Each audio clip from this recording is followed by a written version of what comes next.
Hello everybody, it's Megalithic here, otherwise known as Puglo Escobar, and in today's video we'll be taking a look at the Vapid Dominator ASP, retailing for effectively $1.3 or $1.8 million, ladies and gentlemen, and I'm sure you'll agree it looks like a board of corporate managers saw a muscle car and then sucked the soul out of it. Okay, well, let's give it a go, ladies and gentlemen. Acceleration, I mean, like a teenage boy trying to disguise himself as a woman. It's passable, but not entirely convincing, you know. Handling, ladies and gentlemen. Whoops, it is sodding here, right? Okay, right there. Perhaps not the best start there. They sort of clipped a card in that. Okay, well, let's have a look at the handling coming down these windy hills here, and right, okay, really is rather good, ladies and gentlemen. I mean, it's more manageable than a sleepy kitten on ketamine, you know. Okay, well, we'll check out the top speed as we come flying off these hills here, and we'll see if we get any air, ladies and gentlemen, any significant distance, and yes, much like the legacy of the Roman Empire, it's sitting somewhere between bad and good, you know. Okay, well, we'll check out the traction now as we break onto the straight, and let's see how stable this car is. And okay, not bad at all, ladies and gentlemen. So yes, it's very stable, not too, you don't lose traction too bad. The back end doesn't want to come round on you or anything like that, ladies and gentlemen. Really very, very good. Okay, and as you can see, ladies and gentlemen, we are flying. We are going quite fast down here, but it's not exactly mind-bending either, is it? Okay, so pretty much average across the board, ladies and gentlemen, really speaking, but it's the handling that's really the sort of strongest point of this particular vehicle, don't you know? Okay, well, there we go. That's the initial lap, ladies and gentlemen, as it is, and we're going to now arrive back at the Maze Bank offices, and we're going to take the vehicle on inside into the custom auto shop, don't you know? And we're going to go and have the vehicle modified. Okay, so here we are, ladies and gentlemen. We are indeed inside the custom auto shop, as doubtlessly you can see, you know. And as always, ladies and gentlemen, we will be going through this section of the video at double speed, just in order to hurry things along somewhat, but to still hopefully provide you, the viewer, with the opportunity of having a look at the different aesthetic modifications that can be affected to this vehicle, should you then choose to go ahead and purchase it, you know. And also, it's also perhaps worth pointing out that in the interest of brevity, ladies and gentlemen, we have cut out some more of the performance-related tuning, such as the engine and the turbo, ladies and gentlemen, and also the suspension, the transmission, that kind of thing. Okay, well, what can one say, ladies and gentlemen, about the Vapid Dominator ASP? Well, I'm not a particularly big fan of the muscle cars, don't you know, or none of the previous Dominators. But this particular car, ladies and gentlemen, really does seem sort of underperformance in terms of acceleration, top-end speed, but the biggest bugbear, ladies and gentlemen, one could always say about the muscle cars, ladies and gentlemen, is the handling. You know, the handling of muscle cars is famously, or should I say infamously, poor, you know, and it does appear that they've, this being a more modern style Vapid Dominator, ladies and gentlemen, they appear to have finally cracked that particular nut, you know. So yes, the handling is, as I say, the weakest point on many muscle cars actually has been addressed in this particular vehicle, ladies and gentlemen, which makes it rather interesting and rather good fun to drive around the streets, if I'm perfectly honest with you. Okay, well, there we are, ladies and gentlemen. I mean, in terms of looks, I would say, I don't know what one can say, really. It's sort of less interesting than a striptease performed by an Arctic explorer now, isn't it? Okay, but we have reached the colours, ladies and gentlemen, so the different colours, and so that means we'll be leaving the custom auto shop rather shortly. Okay, well, here we are, ladies and gentlemen. This is now two fully upgraded Vapid Dominator ASP, and we're going to see how they handle. Okay, so acceleration, ladies and gentlemen, like a solo album from Leah Gallagher, it's not going to win any prizes, you know.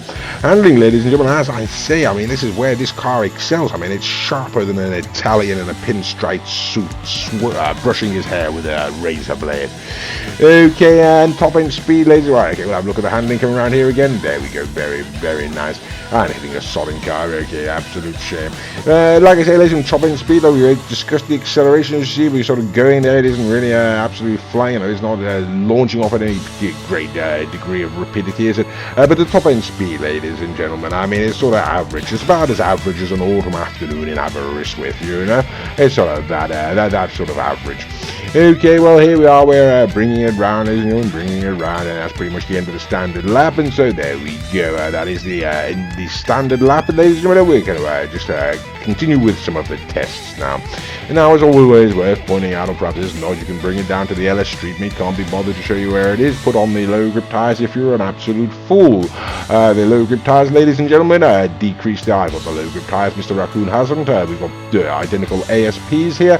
The low grip tires, ladies and gentlemen, reduce acceleration dramatically, as you can see, but they increase top end speed just as dramatically, as you can doubtlessly also see.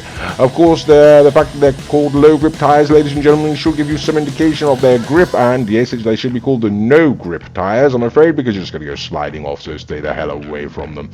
Okay, straight line speed, ladies and gentlemen, this is what we're going to have a look at now, and this should be pointed out, this is without the slick tires, it's just with the standard bulletproof tires. What we consider to be a competitive time is about 53-54 seconds to make it down this straight, and we're going to see what the ASP can do. Okay, 56.592, so not really competitive, ladies and gentlemen. Right, okay, so we're going to start bringing things on now. We're going to go for the, we're going to bring it on to Sandy Shores, ladies and gentlemen, and of course we are going to go for these different tests. So the very first vehicle we're going to be bringing out today, ladies and gentlemen, is the Vapid Dominator GTT, don't you know? I've got no idea how much this car cost. I think it's about $915,000, if I am correct, ladies and gentlemen. It's the old-fashioned Vapid there, and as you can see, it is sat somewhere behind the show, so there is no question. The more modern Vapid Dominator ASP absolutely destroys the Vapid Dominator GTT. Okay, but what about the GTX? So the next vehicle is the GTX, ladies and gentlemen, retailing for $725,000. It is, of course, the other Vapid Dominator, the more modern, sort of modern Dominator. And yes, again, once again, there is no question, ladies and gentlemen, the ASP is miles in front of him, and that's where it's going to stay.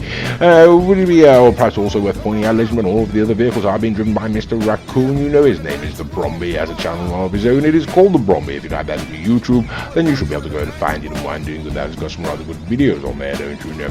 Okay, so the ASP takes down the GTX, ladies and gentlemen, and no question. So the next vehicle we're going to bring out is yet another muscle car. This is the Bravado Gauntlet Hellfire, ladies and gentlemen. A rather favourite car of my own. You know, as I say, I'm not a particular fan of muscle cars, but I've got a soft spot for the old Hellfire there.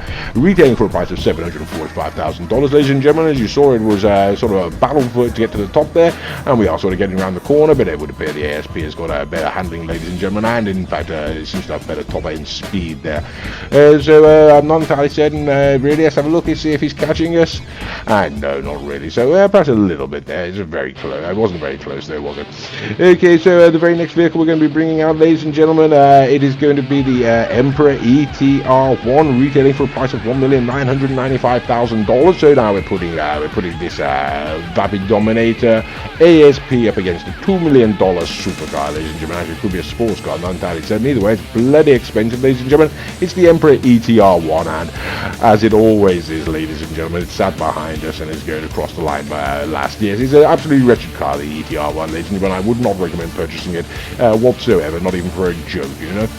Okay, so the very next vehicle we're going to be bringing out is the Trojan Immorgan, ladies and gentlemen. Another car that retails for upwards of $2 million, would you believe? This is retailing for $2,165,000. It's got absolutely fantastic acceleration, ladies and gentlemen. The handling on it's not too bad either, don't you know?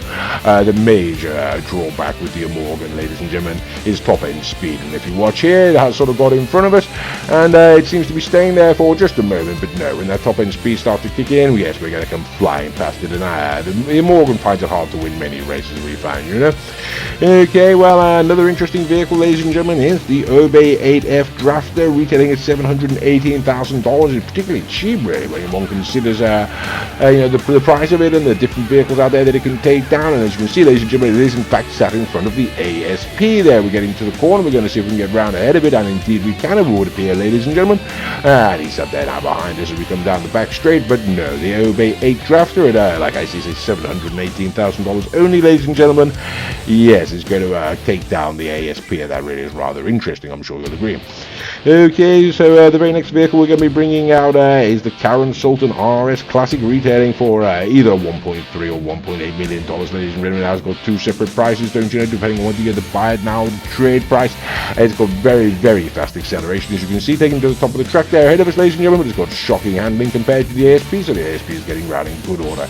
So there's going to be a battle for it down the back now in terms of top speed, and it does seem that the ASP is going to be holding it. So yeah, the ASP holding it there, ladies and gentlemen, right until the very end, and then the Chiron comes flying past us and pips us at the post, don't you know?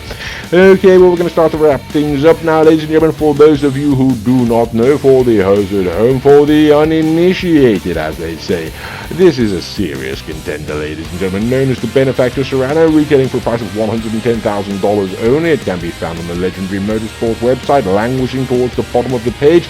It is one of the cheapest sports benefactors that you're able to buy on the game, ladies and gentlemen, and we call it a serious contender for a very serious reason, ladies and gentlemen. Whilst it is, as I say, only $110,000, it doesn't half put up a fight, as you can see there. Okay, well, the very next vehicle we're going to be bringing out is going to be, what's this now, the Pegassi Zentorno. How can I even ask it? Big Daddy Z. $725,000, ladies and gentlemen. So, around the same sort of price as the Obe 8 Drafter, but my God, it's a fantastic car. In fact, for the money, it's one of the best cars on the game. It's as simple as that. If you haven't got yourself a Pegassi Zentorno, you should go and buy one immediately. Like, as I say, for the money you're paying, it's going to take down cars upwards of $2 million, $2.5 million. It's absolutely phenomenal. We really do highly recommend the Pegassi Zentorno. Okay, well, it's the final masquerade, ladies and gentlemen. We're going to bring out the Grotti Italia RSX. This is what we uphold on this channel to be the finest car on GTA for the time being, and of course, it's going to absolutely destroy the ASP. So what can we say about the Vapid Dominator ASP? In terms of looks, ladies and gentlemen, it's more boring than a librarian and a beige anorak now. In terms of acceleration, I mean, it's less inspiring than a sermon on chastity by a drunken preached with a stutter, you know. In terms of top speed, ladies and gentlemen, I mean, if it's fast for a muscle car, you know, it's faster than a frantic fumble on your first date, but you're not as likely to come first. The only really thing going for this car, ladies and gentlemen, is the handling. I mean, it's more responsive than a rattlesnake on Red Bull, you know. So should you go ahead and buy the Dominator? Well, if you're in the market for a Dominator sodding raccoon, yeah, go and get it, why not?